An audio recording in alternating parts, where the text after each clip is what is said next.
lucky us, we had a mousetrap in that, no, I don't know, mousetrap, but just some trap. And that rat went bye-bye. Reapers, what is good? It's your boy Laser. Yes, guys, we're getting another scary reaction video. He's on the scary content. Should I laugh face right now? Top 5 scary stories that should be turned into movies. Guys, there's so many cursed stories out there.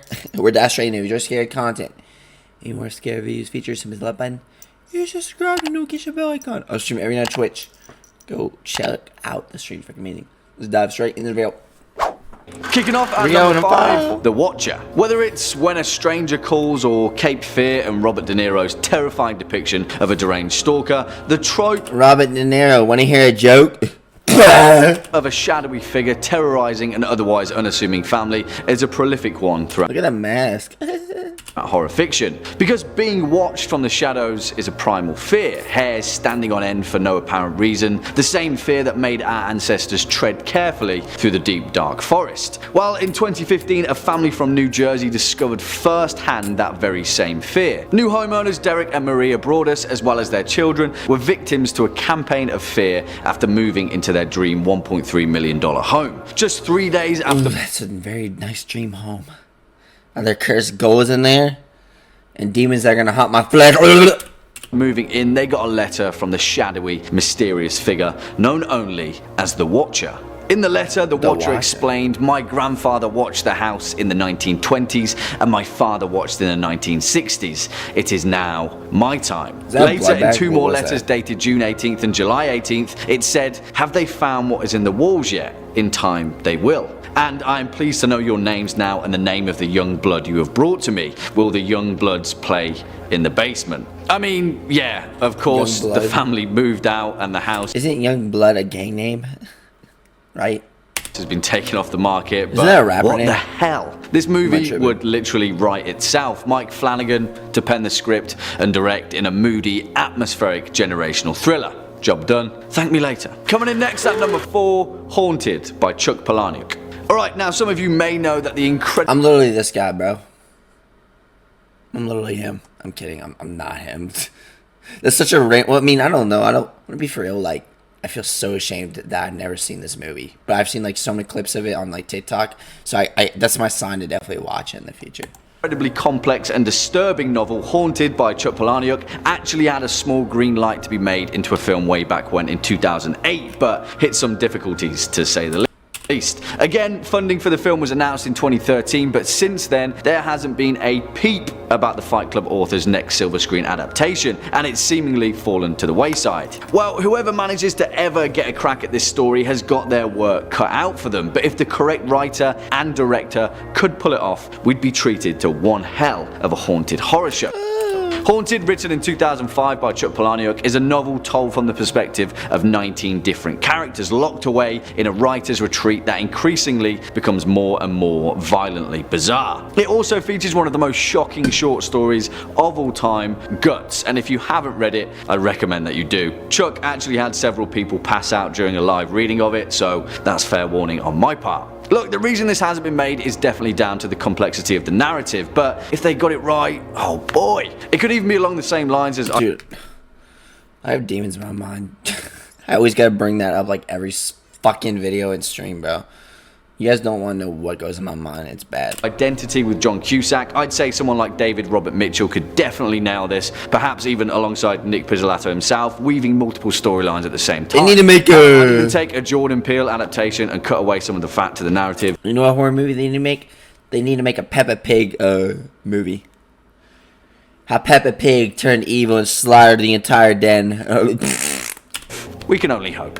Next up at number 3, The Dead Animal House. Again, we're heading back to reality for this one, and another tale that features a family moving into a home that wasn't exactly transparent about its history. Back in 2011, the Breetzers family brought themselves a house. It was everything they were looking for. It had passed building regulations, the whole 9 yards. After a few weeks of moving in though, of course, they noticed that something was up. To their horror, they discovered that throughout the entire house, the walls were full of dead animals, yeah, Australia for you. spices, and assorted trinkets wrapped in newspaper. Australia, the only place where you can go inside a house, bro. You look inside your toilet. Oh no, there just so happens to be a hippo in there. Meow.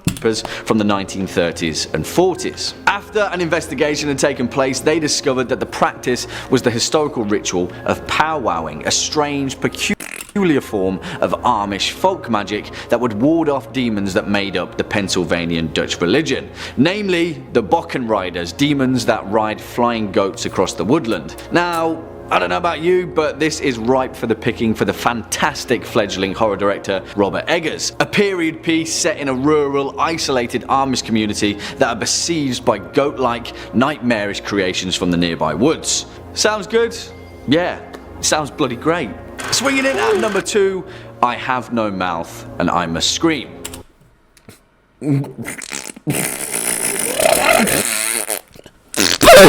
Oh man, we can only dream, right? One of the most nihilistic and hopeless pieces of sci-fi horror fiction ever written. In 1967, American writer Harlan Ellison penned I Have No Mouth and I Must Scream, a tale about a handful of human survivors after an apocalyptic sentient AI machine has taken over civilization and uses humanity as its plaything. Although we've been treated to a video game version of the narrative, no one has ever tried to take a shot at weaving this story into a full-length horror feature. And if I'm being honest, we're really missing out. Alright, I know what you're saying, and I hear you. Some things should be left alone, right? All short stories aren't necessarily made to translate onto the big screen, and maybe they shouldn't. Maybe we should call a spade and leave things as they are. But cinema is a conduit of zeitgeist. It's a snapshot of the time, all of our fears and insecurities played out in film. And right now, the debate surrounding the AI singularity is a conversation that we should all be having. And besides Ellison's work is just an incredible piece of horror fiction. Picture this: Guillermo del Toro attached to the film in a nightmarish onslaught of body horror, a machine wasteland, and an almost childlike, dreamlike approach to a world devastated by the Allied master computer and its 5 bleak survivors. That's a psychopath face, bro. This looks like the face of a psychopath. You can actually see the difference in psychopaths, like eyes and their tone in their like face. Apparently, I don't know if that's true or not. Like this, he has like a psychopath look. I don't know why. I don't like that. Ugh. Not gonna lie, I want this. I'm a psychopath. I really do. It would not equal 1/1 billionth of the hate I feel for humans at this micro instant. Definitely psychopath. You hate. Let me hate. It was you humans who programmed me. And finally, I swear I've seen that shit before. I don't know, it just looked familiar. Spot the rats in the walls. You know me by now, guys. This wasn't going to be a complete list until Mr. Howard Phillips Lovecraft popped up. And while many of his creations deserve to be authentically and justly translated to the silver screen. You know what's crazy? We actually had like a mouse, like in my house. We had a fucking mouse that was in like the top vent near like a cabinet, our food cabinet, and we thought the fucker was gonna eat all the food in there. But lucky son of us, I mean, wait, what? That made no sense. But lucky us, we had a mouse trap, and that I don't know, mouse trap, but just some trap, and that rat went bye bye. We caught it, and then we freed it. We just released it into a fucking puddle of shit. And fingers crossed, summer in the works. I think that his most succinct tale would be 1924's The Rats in the Walls. I wouldn't mind having, I'm gonna be for real, like, all jokes aside, I think fucking, not rats, but mice are pretty cute. I don't know, I wouldn't mind having a pet rat. It just depends on the rat. Like, rats can be, I think rats are actually like pets in a way. See the poster now, black and white and a single eye. Let me look it up. I think rats can actually be used as pets.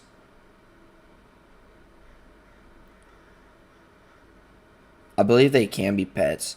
They're actually really good pets. Dude, rats are actually really cute. Like, there's nothing nasty about them. I don't know why people like get scared of them. I know like some could like be like, I know there's different type of rats. I know fancy rats are like. It depends on the rat. Like, it has to be like a domestic one. I don't know, but they're pretty cute, bro. They're pretty cute. Peering out of a hole behind the plasterboard. In essence, it's an incredibly straightforward plot, more akin to the likes of Susan Hill's classic The Woman in Black, just with, you know, unspeakable cosmic horrors. And you know what? Daniel Radcliffe would actually make an awesome Delaporte. The Rats in the Walls tells the tale of a mysterious narrator who returns to his ancestral home in England following the events of World War 1. There, in typical Lovecraftian fashion, he discovers the ancient horrors of his ancestors, but the beauty of this cinematic adaptation would be in its simplicity. There is a hell of a lot of breathing room to either shake up the time and setting or leave it true to Lovecraft's initial intention, because that's not what really matters. What matters is a young man isolated and alone in an ancient house that hears scratching in the walls that leads him to a strange and haunted place. If John Carpenter ever wants to take another stab at Lovecraft, then he'd be the man for this. Damn, I'm excited already. Well, there we have it, horror fans. Well, guys, that's it for this video. Hope you enjoyed it. Which one of the scary stories should we turn into movies? If you enjoy the scary content, what scary features do? I'll see you next one. Peace.